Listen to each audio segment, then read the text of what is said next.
They told me to pack my things and leave by tonight right in the middle of a family dinner.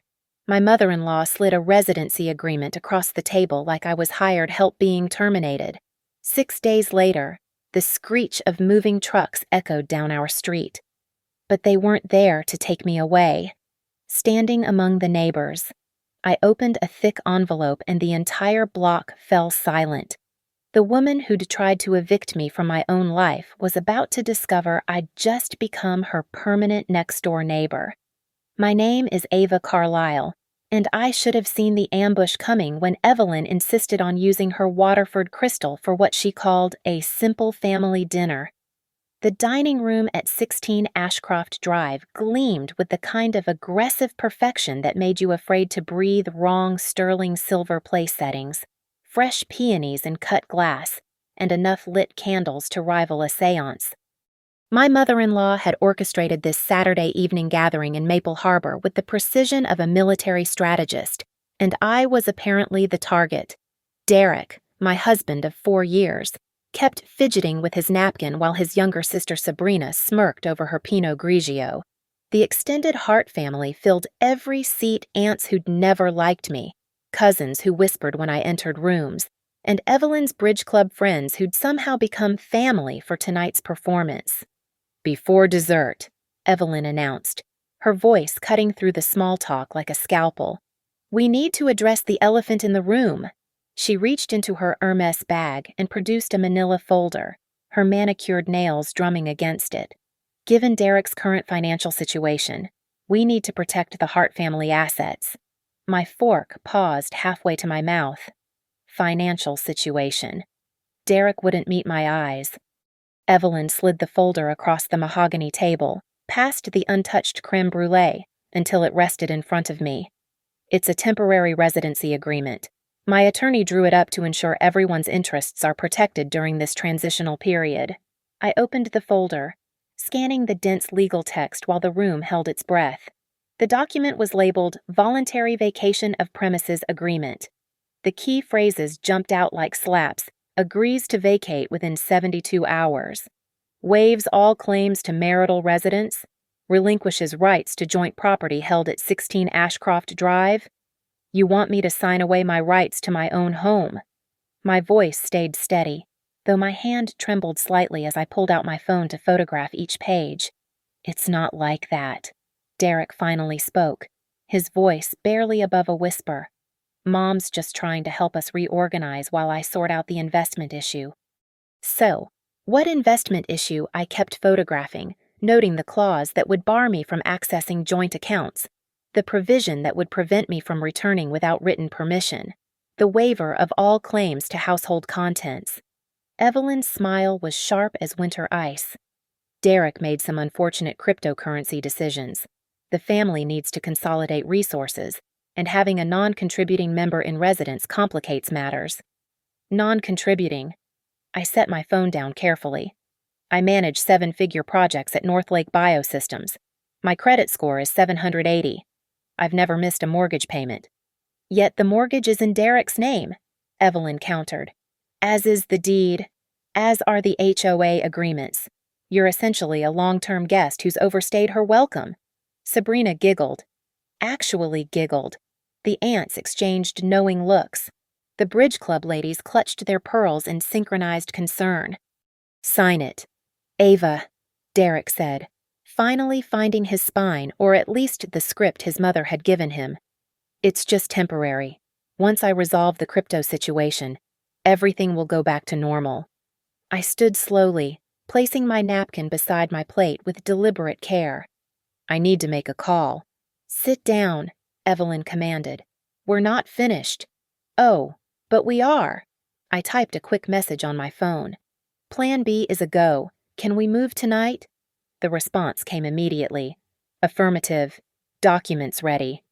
Evelyn stood too, her 5'2" frame trying to project dominance.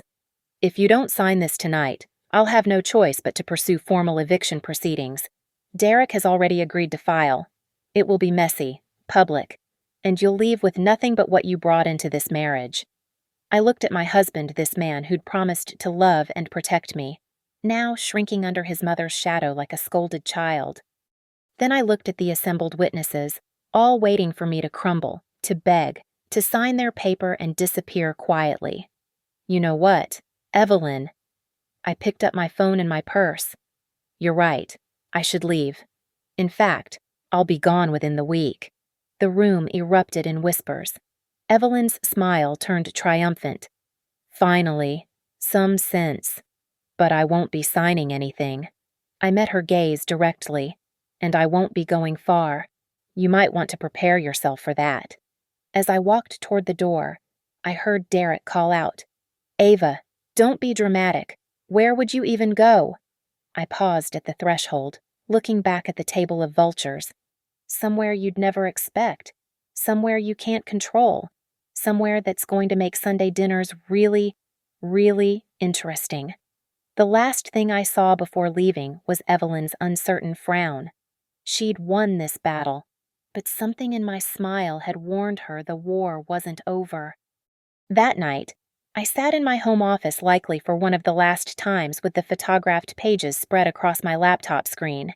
The voluntary vacation of premises agreement was a masterpiece of legal manipulation. Evelyn's attorney had crafted language that would effectively erase me from the Hart family property portfolio while making it seem like my own choice. The immediate enforcement clause was particularly vicious signed tonight. Leave within 72 hours. No right to retrieve belongings without supervised appointment.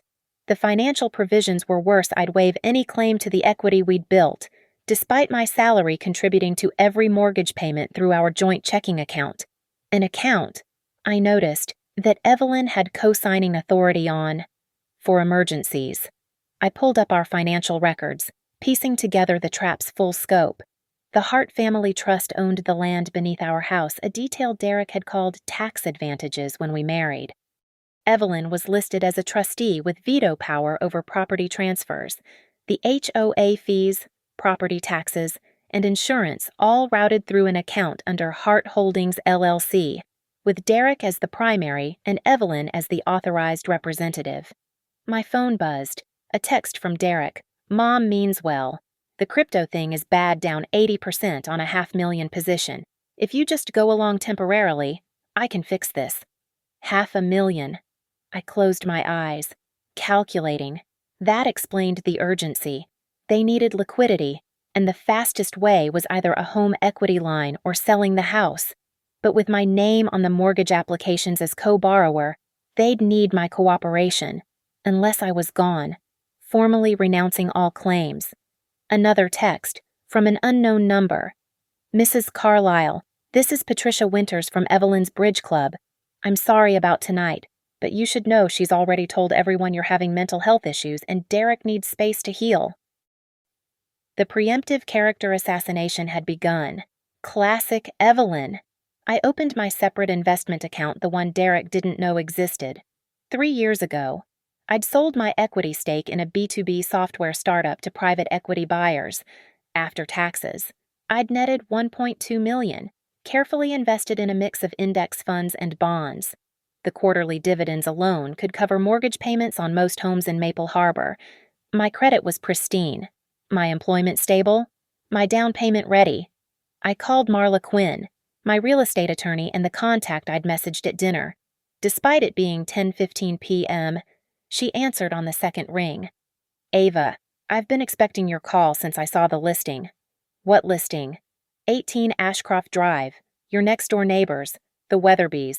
Quiet divorce, need a quick sale. They haven't gone public yet. Private showing only. The house is empty. They've already relocated to Boston. My heart raced. How much? Listed at $1.8 million, but they'd take $1.6 for cash. Quick close. No contingencies. It's actually nicer than your current place. The renovation 2 years ago added a home office suite and upgraded kitchen. Can we move that fast? Marla's voice carried a smile. Honey, I've handled hostile family property disputes for 20 years. I can close this in 6 days if you're serious. We'll use an LLC for privacy, expedite inspections, and I'll personally handle the title work. The question is, are you ready to live next door to the woman trying to destroy you? I looked at the agreement again, at Derek's texts pleading for compliance. At the photo from dinner, I'd snapped Evelyn's triumphant expression as she'd slid the folder across the table. Set up the LLC tonight. Ashcroft 18 Holdings, LLC. I want to make an offer first thing tomorrow morning. Consider it done. I'll need proof of funds and your pre-approval letter. You'll have both by 7 or After hanging up, I researched the HOA regulations for Ashcroft Drive. 23 pages of restrictions about paint colors, fence heights, trash can placement, and holiday decorations. But buried in Section 18.4, property owners may conduct reasonable moving activities between 8 a.m. and 6 p.m. on weekends, with no more than 3 commercial vehicles present at one time. Perfect. I drafted an email to my mortgage broker at First Harbor Lending, requesting pre-approval for a $1.8 million purchase with 40% down. My phone rang within minutes. Ava, I just got your email. This is quick. Are you and Derek upgrading? Just me. Solo purchase, separate property. A pause. I see. Well, with your income and assets, this is actually below your qualifying range. I can have the pre-approval letter ready by morning. Rush appraisal. Everything rush, but quiet use only my cell, not the home number. Understood. As I prepared for bed in the guest room, I couldn't stomach lying next to Derek. I reviewed my plan. Let them think they'd won. Let Evelyn spread her poison about my mental health, my instability, my unsuitability for the Hart family. Let Derek believe his crypto catastrophe was the only secret in our marriage. In 6 days, they'd all learned that the woman they'd tried to discard had simply relocated. Permanently. Inescapably. Right next door. The last thing I did was check the property survey for 18 Ashcroft Drive. The master bedroom window looked directly into Evelyn's home office. Perfect. Sunday morning, 7 a.m. sharp. I sat in Marla Quinn's home office she'd opened early just for me. The pre-approval letter from First Harbor Lending lay beside the proof of funds statement, both printed on official letterhead. My LLC paperwork had been filed electronically with the state at midnight. The offer's ready, Marla said, sliding the purchase agreement across her desk. $1.6 million cash purchase through Ashcroft 18 Holdings, LLC. You're listed as the managing member, but the LLC structure keeps your name off the initial public records. Closing in 6 days. Inspection waiver except for major structural issues. $50,000 earnest money deposited today. What about early occupancy? I've added a provision for landscape preparation and exterior maintenance starting day 5. You can have crews on site before closing. The Weatherbys are motivated. They're already in Boston and paying 2 mortgages.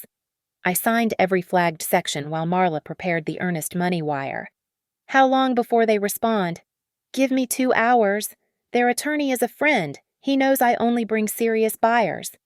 By 9:45 a.m., my phone buzzed. Offer accepted. Congratulations. I was in the Starbucks on Main Street when Derek called for the 3rd time. I finally answered. Where are you moms here with paperwork for the property transfer? I'm handling some personal business. Tell Evelyn I need 72 hours to arrange things, just like her agreement stipulated. But you didn't sign it. No, but I'm still leaving within her timeline. That should make her happy. Silence. Then, where are you going to go? Ava. Somewhere with better neighbors. I hung up and called the inspection company. For an extra $500, they'd complete everything by Tuesday morning. The appraisal was scheduled for Tuesday afternoon. Marla had already ordered the title search and survey review.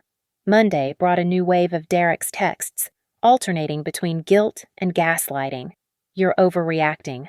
Mom's just protecting the family. If you loved me, you'd understand.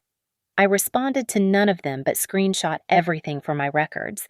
I took a personal day from work and spent it at the title company, reviewing documents. The 18 Ashcroft Drive property was immaculate, no liens, no boundary disputes. Recent renovations all permitted and inspected. The house had been built in 1992, 5 years newer than Evelyn's home, with superior insulation and updated electrical. Tuesday's inspection revealed only minor issues: a loose banister. Some weather stripping needed replacement, nothing that would delay closing. The appraisal came back at 1.85 million, confirming I was getting a slight deal.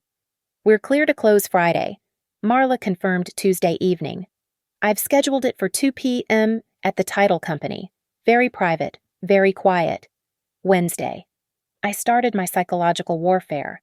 I ordered 15 moving boxes from a premium service, had them delivered to 16 Ashcroft, our current home, during Evelyn's weekly bridge club meeting at her house.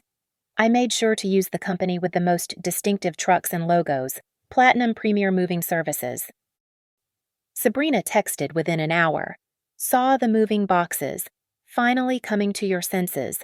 I replied, just getting organized. Thursday. Derek attempted one last manipulation over dinner. Chinese takeout eaten in silence until he spoke. I talked to a therapist today. He says you might be having an adjustment disorder.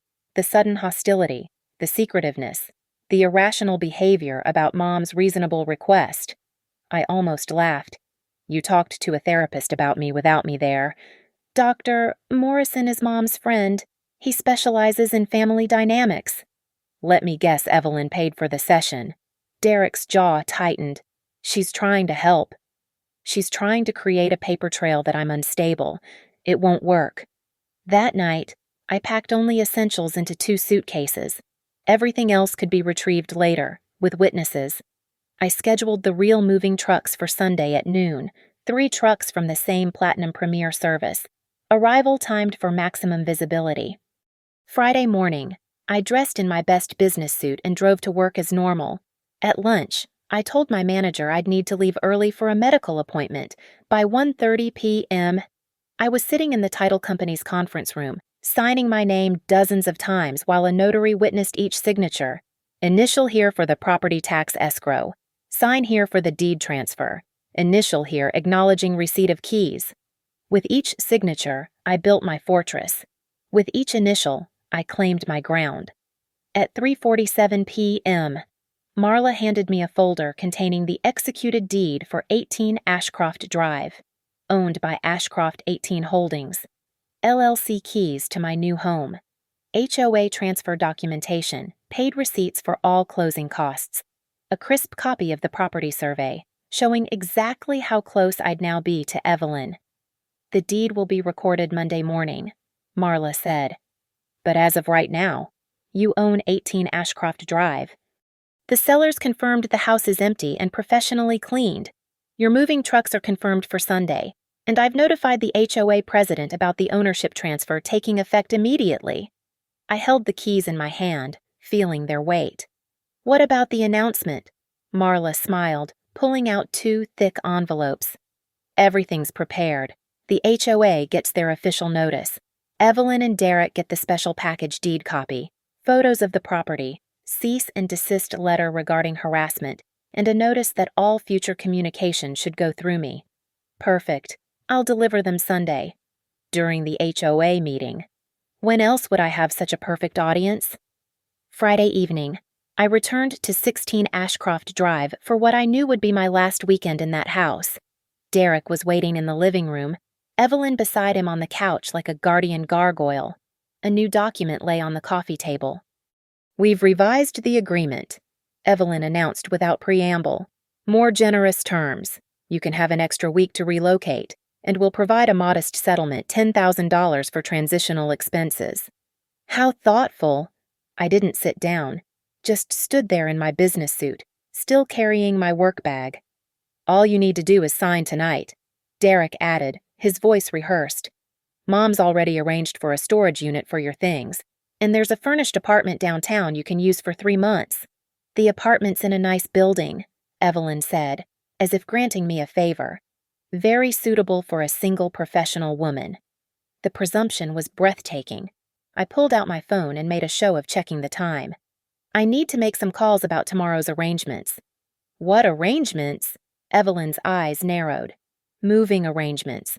You wanted me gone within 72 hours. Right. That's Sunday evening. I walked past them toward the stairs. Evelyn's voice followed me. The movers who delivered boxes, we know you're bluffing. Sabrina checked. No truck rental reservations anywhere in town under your name. You're right, I called back. No rental trucks under my name. Saturday morning. I made myself visible. Coffee and pastry at the neighborhood cafe where the HOA board members gathered. A trip to the hardware store where I purchased house numbers, brass, decorative, expensive. The clerk, recognizing me, expressed surprise. Redecorating. I thought you and Derek just updated your numbers last year. These aren't for 16 Ashcroft, I said, loud enough for the other customers to hear. They're for a new project. By afternoon, the Whisper network was active.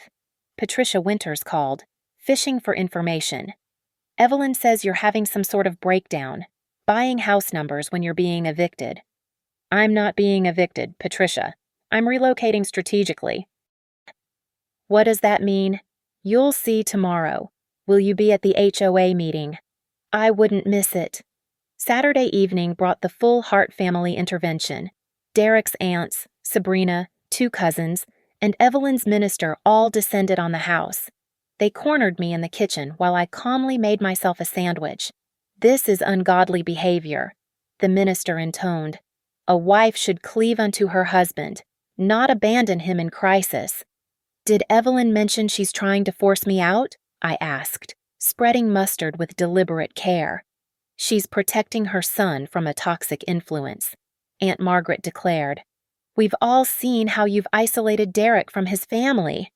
I almost choked on my laugh. Isolated. We have dinner with Evelyn twice a week. She has keys to our house. She's on our bank accounts. How much more integrated could she be? You're twisting things. Sabrina jumped in. Classic narcissist behavior. Dr. Morrison explained it all. The character assassination was proceeding on schedule. I took a bite of my sandwich, chewing slowly while they waited for me to break, to cry, to rage.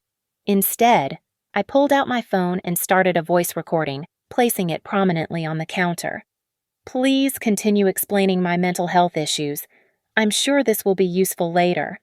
The room went quiet. The minister cleared his throat. Perhaps we should pray? Perhaps you should leave, I countered. Unless you have a legal right to be here, you're trespassing. This is Derek's house, Evelyn snapped. And I'm still his wife, still a legal resident until I choose to leave, which will be tomorrow, as promised. I picked up my sandwich and my phone, walking past their shocked faces. At the doorway, I turned back. Oh, and Evelyn, you might want to check if your home insurance covers spite fences. Just a thought. Sunday morning dawned bright and clear. Perfect moving weather. I dressed carefully designer jeans, a cashmere sweater, my best leather boots, casual wealth, understated power. I packed my 2 suitcases into my BMW and drove them to the Ritz-Carlton downtown, where I'd booked a suite for the week. Not the sad furnished apartment Evelyn had tried to arrange, but a penthouse with room service and a view. By 11:30 a.m., I was back on Ashcroft Drive, parking strategically where both houses 16 and 18 were visible. I placed a small folding table from my trunk on the sidewalk, right at the property line. On it, I arranged the 2 envelopes Marla had prepared, weighing them down with a crystal paperweight I'd taken from Derek's office. The HOA meeting was scheduled for 4:30 p.m. at the community park, but the real show would start at noon. I sent a group text to Derek, Evelyn, and Sabrina. As requested, I'm coordinating my departure.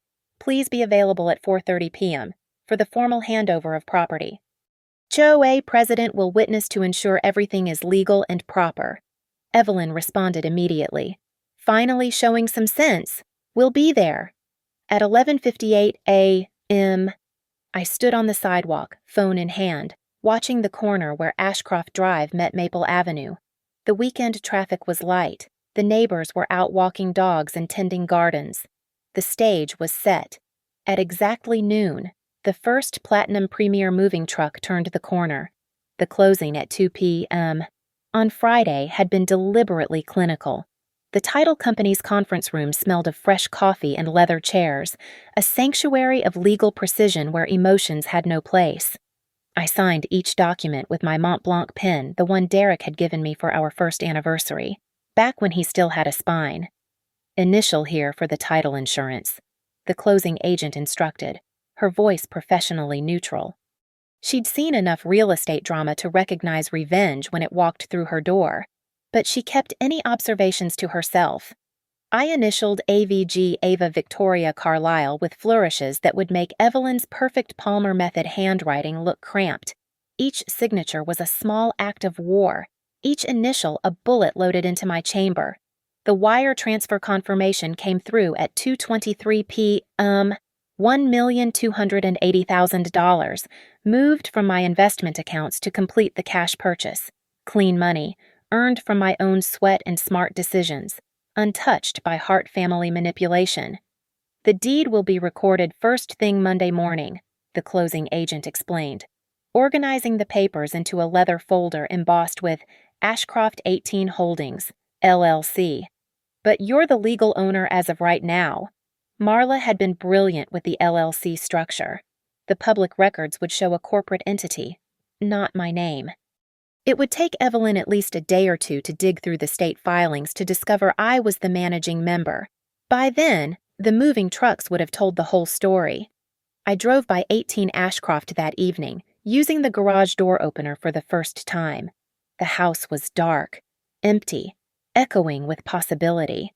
The Weatherbys had left it pristine marble countertops gleaming, hardwood floors polished, the upgraded kitchen begging for dinner parties Evelyn would never be invited to attend. Standing in what would be my new master bedroom, I looked directly into Evelyn's home office window. She was there, of course, on her computer, probably drafting more legal torments or spreading gossip in her group chats. She had no idea that in less than 48 hours, her view would include my face every morning. Saturday, I orchestrated visibility. Beyond the hardware store performance, I made sure to visit the local furniture showroom, where I placed orders for delivery to a property on Ashcroft Drive. "Oh, renovating," the sales associate asked, recognizing me from previous visits with Derek.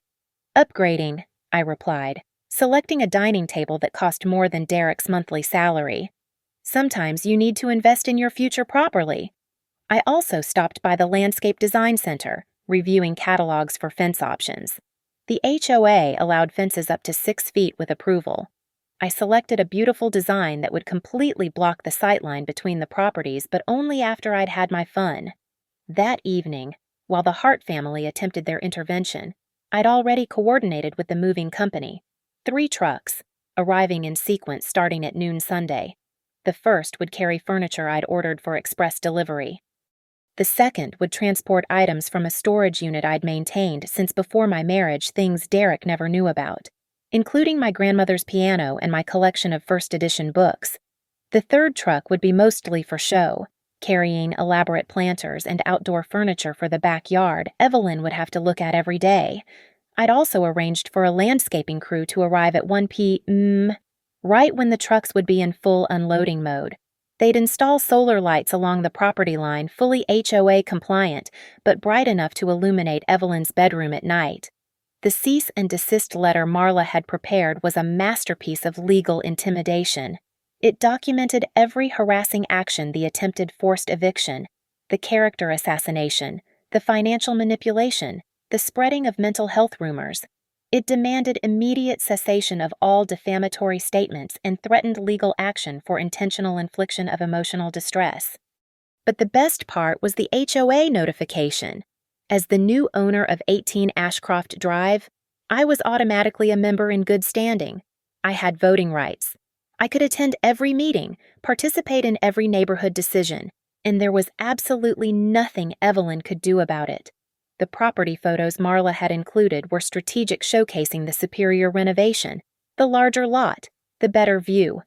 Everything designed to show that I hadn't downgraded, I'd upgraded, and I'd done it right under their noses.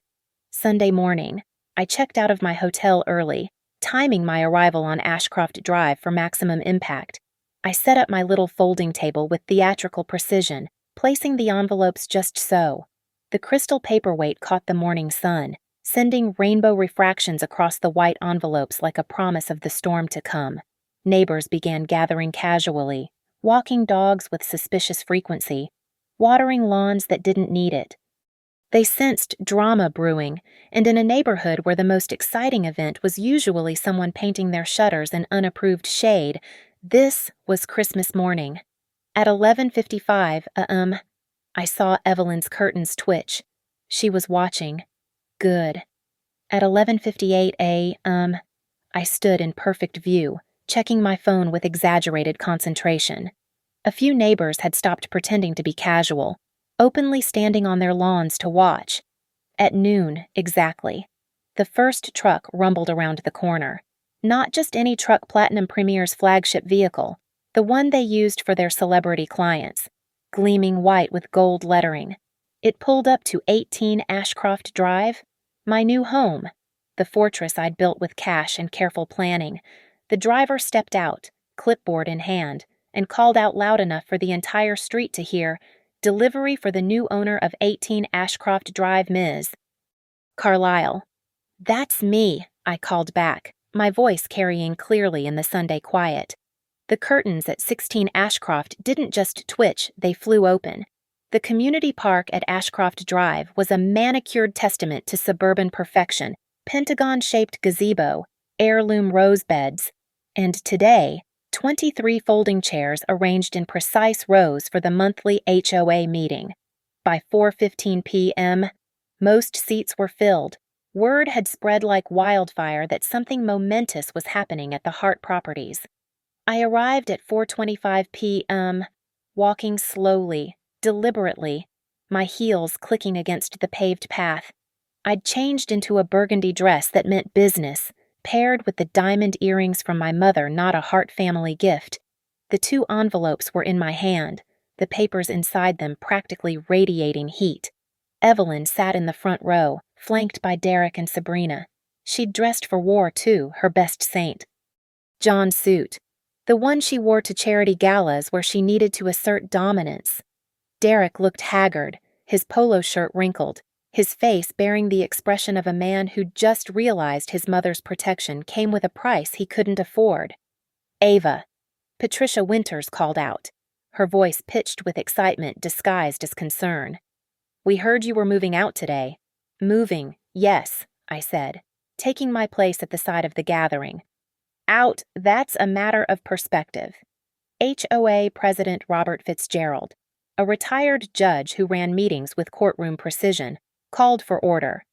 "Before we begin our regular agenda, I understand there's a property matter requiring community witness." Evelyn stood immediately. "Yes, my daughter-in-law has agreed to vacate 16 Ashcroft Drive after some difficulties in the marriage. We wanted transparency with our neighbors during this transition." She produced her own folder, the revised agreement from Friday night, the one I'd never signed. "Ava has been experiencing some psychological challenges, and we're facilitating her relocation for everyone's well-being." The crowd murmured. Several phones appeared, ready to record whatever drama was about to unfold. "May I?" I stepped forward, my voice carrying the same project management authority I used when presenting to C-suite executives.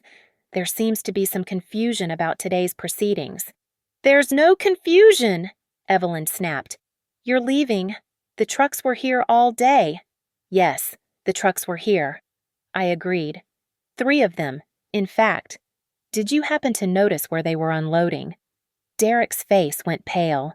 He'd been at the country club all day, strategically absent from the unseemly business of his wife's eviction. He hadn't seen what the neighbors had witnessed. "The trucks," I continued, "were delivering furniture to 18 Ashcroft Drive. My new residence." The silence was so complete I could hear the roses rustling in the breeze. "That's impossible," Evelyn said, her voice climbing an octave.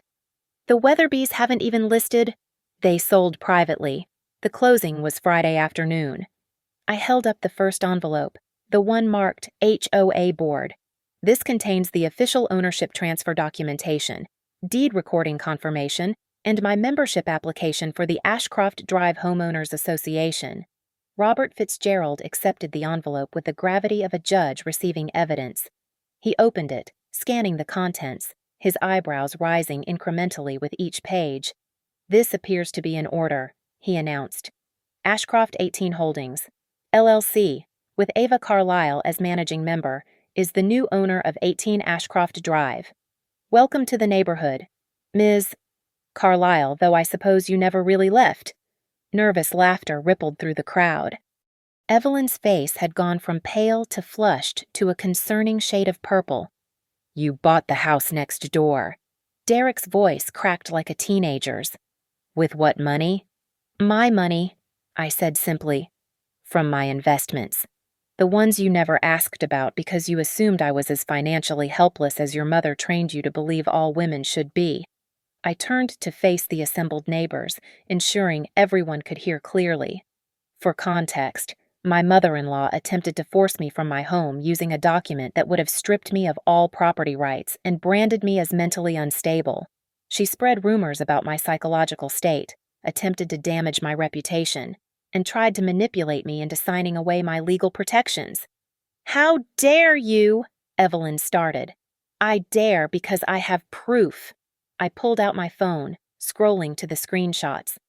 Text messages from Derek about the crypto losses he hid. Recordings of family members discussing my supposed mental illness based on a consultation with a therapist who never met me. "Patricia, you forwarded me Evelyn's group chat about my breakdown. Thank you for that evidence." Patricia shrank in her chair. Others leaned away from Evelyn as if her disgrace might be contagious. "This envelope," I held up the second one, "contains a cease and desist letter regarding defamation and harassment, a copy of the deed showing I own the property directly adjacent to 16 Ashcroft Drive, and a notice that all future communication should go through my attorney, Marla Quinn." I walked to Evelyn and placed the envelope in her hands. She took it reflexively, her fingers trembling. "You wanted me out of your life," I said, loud enough for everyone to hear. "Congratulations. I'm out of your house, out of your son's life, and out from under your control. But I'm not going anywhere. Every morning when you open your curtains, you'll see my house. Every evening when you water your garden, I'll be there. Every HOA meeting, every neighborhood gathering, every single community event, I'll be right here, living my best life, exactly where you can see it." Derek finally found his voice. "Ava, this is insane. You can't just, 'I can and I did.' Cash purchase. No mortgage for your mother to manipulate. No accounts she can access. No property she can control." I looked him straight in the eye. "By the way, I'll be filing for divorce on Monday. My attorney will be in touch about dividing the remaining assets you know, the ones your mother hasn't already hidden in various LLCs and trusts." The second moving truck arrived just as I finished speaking, its air brakes hissing like an exclamation point to my declaration. The driver, unaware of the drama unfolding in the park, called out from the street, "Ms. Carlisle, where would you like the piano?" "The formal living room, please," I called back, then turned to the stunned assembly. "My grandmother's Steinway. Evelyn, you always said it was too modern for your aesthetic. Now you can enjoy it from a distance." The truck's lift gate whined as it lowered, revealing the gleaming black piano that had been in storage since our wedding. Evelyn had insisted it would clash with her traditional decor at 16 Ashcroft. Behind it, I could see my library boxes, my art collection, all the pieces of myself I'd packed away to fit into the Hart family mold. "This is harassment," Evelyn sputtered, finding her voice at last. "You're doing this to spite me." "Spite?" I laughed, genuinely amused. "Evelyn, I'm doing this to live. The fact that it happens to be next door to you is just geography." Robert Fitzgerald cleared his throat, still holding my HOA documentation. "Ms. Carlisle's purchase appears to be entirely legal and proper. The association has no grounds to object to a lawful property transfer." "But she's mentally unstable," Sabrina burst out. "Dr. Morrison said." "Dr. Morrison never examined me," I interrupted. "Making diagnostic claims about someone you've never met is an ethical violation. I'm sure the state medical board would be interested in reviewing his professional conduct." Sabrina's mouth snapped shut.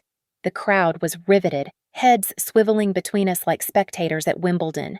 The third truck pulled up, and workers began unloading my outdoor furniture, a stunning teak dining set, market umbrellas, planters that would soon hold fruit trees whose branches would eventually extend toward the property line.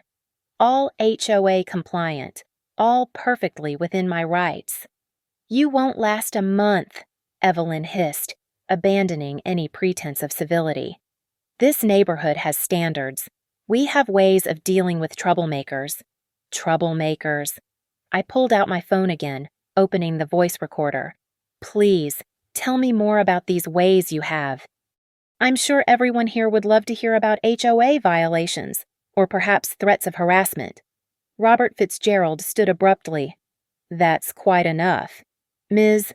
Carlyle is a property owner in good standing.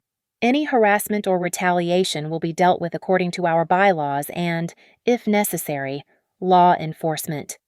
Derek hadn't moved, hadn't spoken since my divorce announcement. He stood frozen, watching his carefully constructed world where Mother handled everything, where money just appeared, where wives stayed quiet crumble like wet sand. The landscape crew's truck rumbled onto the street. Greenhaven Premium Landscaping emblazoned on its side. The owner, Marcus, waved at me cheerfully. "Ms. Carlyle, ready to start the lighting installation." "Perfect timing. Marcus, the solar lights we discussed. And can you start marking where the privacy trees will go?" "Privacy trees." Evelyn's voice pitched higher. "Leyland cypress. They grow 6 feet a year, completely opacity at maturity. The HOA permits them up to 25 feet. I smiled sweetly. I do so value my privacy. The meeting was dissolving into chaos. Neighbors clustering in groups, phones out, the news spreading through social media and group texts at the speed of suburban scandal. I heard fragments, bought it cash. "Right next door. Did you see Evelyn's face?" Patricia Winters approached tentatively. "Ava, I had no idea things were so difficult. You forwarded Evelyn's messages calling me unstable. You participated in the gossip. But thank you, those screenshots will be very useful in my defamation suit." She scurried away, and others who'd been approaching thought better of it. The movers had set up a ramp directly onto my new front lawn, and my furniture was creating a parade of wealth and independence, my home office setup that rivaled any CEO's, my art collection including pieces I'd bought at auction, the wine refrigerator stocked with vintages that cost more than Derek's monthly car payment. "Where did you get all this?" Derek finally managed to ask. "I earned it, invested it, grew it. All while you were losing $500,000 in crypto you didn't tell me about?" I pulled out the keyring to 18 Ashcroft Heavy. "Substantial. Mine. By the way, your mother signed as a guarantor on your trading account. Did she mention that, when the margin calls come, they'll go after her assets too?" Evelyn went white. "That's not possible." "Check page 47 of your trust documents, the ones you had Derek sign last month. You gave yourself signing authority. Remember, he used it to secure his trading lines." The beautiful thing about revenge served cold is that you can prepare garnishes. This particular garnish was the sound of Evelyn's phone buzzing with what I knew was an email from her investment firm, flagging suspicious activity on Derek's accounts. "I should go supervise the move," I announced to the dissolving meeting. "Robert, thank you for the official welcome. I look forward to being an active member of the community." I walked across the grass toward my new home, my heels sinking slightly into the lawn, each step measured and deliberate. Behind me, I heard Derek call out, desperate, "Ava, wait, we can talk about this." I didn't turn around. The movers were carrying in my bed a new king-size masterpiece I'd ordered, larger than anything that would have fit in the cramped master bedroom Evelyn had allowed us at 16 Ashcroft. "Ma'am," the head mover asked. "Master bedroom." "Yes, the one with the bay windows. The one that looked directly into Evelyn's office." "Make sure the bed faces the window. I do enjoy a nice view when I wake up."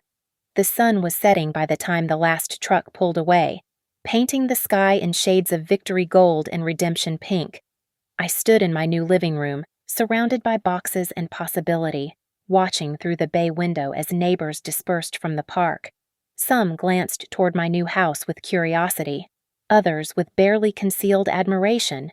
The Hart family had vanished, leaving behind only the ghost of Evelyn's shattered dignity. At 6:45 p.m., my doorbell rang the first official visitor to 18 Ashcroft Drive.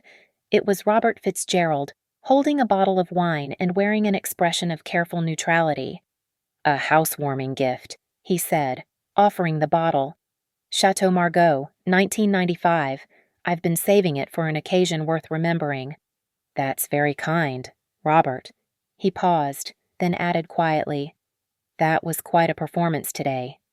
Evelyn Hart has run this neighborhood social circuit for 15 years. No one's ever stood up to her quite so definitively. I didn't stand up to her.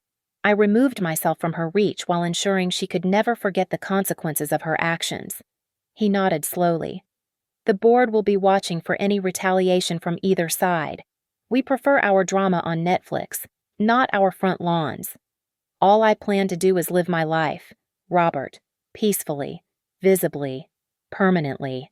After he left, I continued unpacking, setting up my office with its dual monitors facing the window, perfect for video calls where the background would show my magnificent new space. My phone had been buzzing nonstop with messages from colleagues who'd heard the news through various grapevines. The corporate world loves nothing more than a well-executed power play. At 8 p.m., I ordered dinner from the best restaurant in town, the one Evelyn always bragged about having a standing reservation at. When I called, the maitre d' recognized my name. "Ms. Carlyle, will Mr. Hart be joining you?" "No, just me. And actually, I've moved. The delivery address is 18 Ashcroft Drive now." "I see. Mrs. Hart Sr. just canceled their standing Sunday reservation, citing unexpected circumstances. How unfortunate for them. Perhaps I'll take that slot going forward." By 10 p.m., I was sitting in my new bedroom, laptop open, filing the divorce papers electronically with the court. Marla had prepared everything in advance: no-fault dissolution, equitable distribution request, forensic accounting demanded for all Hart family trusts and LLCs. Derek would be served Monday morning at his office. Nice and public. Through my window, I could see Evelyn's office light still on. She was probably with her lawyer, trying to figure out how to spin this catastrophe. How to explain to her bridge club that her former daughter-in-law hadn't been destroyed, but had instead planted a flag in the lot next door. How to maintain her supremacy when the woman she'd tried to exile would be at every HOA meeting, every neighborhood barbecue, every community garage sale. My phone rang Derek, for the 20th time. This time, I answered. "What do you want?" "Please. Ava. This is insane. You spent over $1 million just to get back at my mother." "No, Derek. I spent over $1 million to buy my freedom while ensuring your mother could never forget the price of her cruelty. The house is an investment. The location is justice. We can work this out. Come home." "I am home, and we're done. Your mother wanted me out of your life, and she's getting her wish. The only difference is, I'm the one who decided when and how I left." "You can't do this." "It's already done. The deed is recorded. The divorce is filed. The moving trucks have left. Your key to 16 Ashcroft doesn't work at 18. Although," I added, allowing myself one last twist of the knife, "I kept the spare key you gave your mother. Consider it a souvenir." I hung up and blocked his number. Then Sabrina's. Then Evelyn's. The old family group chat got muted permanently. That part of my life was over, shed like an outgrown skin. At 11:30 p.m., I stood on my new back deck with a glass of wine from Robert's bottle. The night was clear, stars visible despite the suburban lights. From here, I could see into the Hart family's kitchen, where Derek and Evelyn sat at the table, papers spread between them, probably the crypto documentation, the margin calls, the financial disaster they'd tried to make me pay for. I raised my glass to them, though they couldn't see me in the darkness. "To boundaries," I whispered. "To knowing your worth. To the best revenge being a life well lived, right where they have to watch it." My phone buzzed with a text from Marla. Deed officially recorded as of 8 tomorrow. Congratulations on your new fortress. I walked inside, closing my French doors behind me. Tomorrow, I'd hang my pictures, arrange my furniture, start planting my garden. Tomorrow, Evelyn would wake up to the sound of my contractors installing the fountain. I'd ordered, the one with the gentle water feature that would run 24/7, just loud enough to be noticed, but not quite loud enough to violate noise ordinances. Tonight, though, I climbed into my new bed, positioned perfectly to catch the morning sun, and fell asleep to the sound of absolute freedom, the kind you can only truly appreciate when you've bought it yourself, in cash, with receipts. The last thing I did was set my alarm for 6 a.m., early enough to be having coffee on my front porch when Evelyn retrieved her morning paper. I wanted her to see me, relaxed and radiant, living my best life exactly one property line away from her worst nightmare, revenge, served at exactly the right temperature, with a side of legal documentation and a garnish of public humiliation. The doorbell rang at 11:59 p.m. Marcus from the landscaping company. As promised. Ms. Carlyle, just wanted to confirm we'll start the cypress installation at 7 a.m. sharp. The trees are already here, ready to create that privacy screen you wanted. Perfect timing. Marcus. As the clock struck midnight, marking my first full day as owner of 18 Ashcroft Drive, I closed the door on my past and locked it with my brand new keys. The Hart family chapter was over. The Ava Carlyle story was just beginning. Thank you so much for listening to my story of sweet revenge and property justice. I'd love to know where you're listening from. Drop a comment below and let's connect. If you enjoyed this tale of turning the tables on a toxic mother-in-law, please subscribe to the channel and share your thoughts. Have you ever had to deal with controlling in-laws? How did you handle it? Let me know in the comments. I read every single one.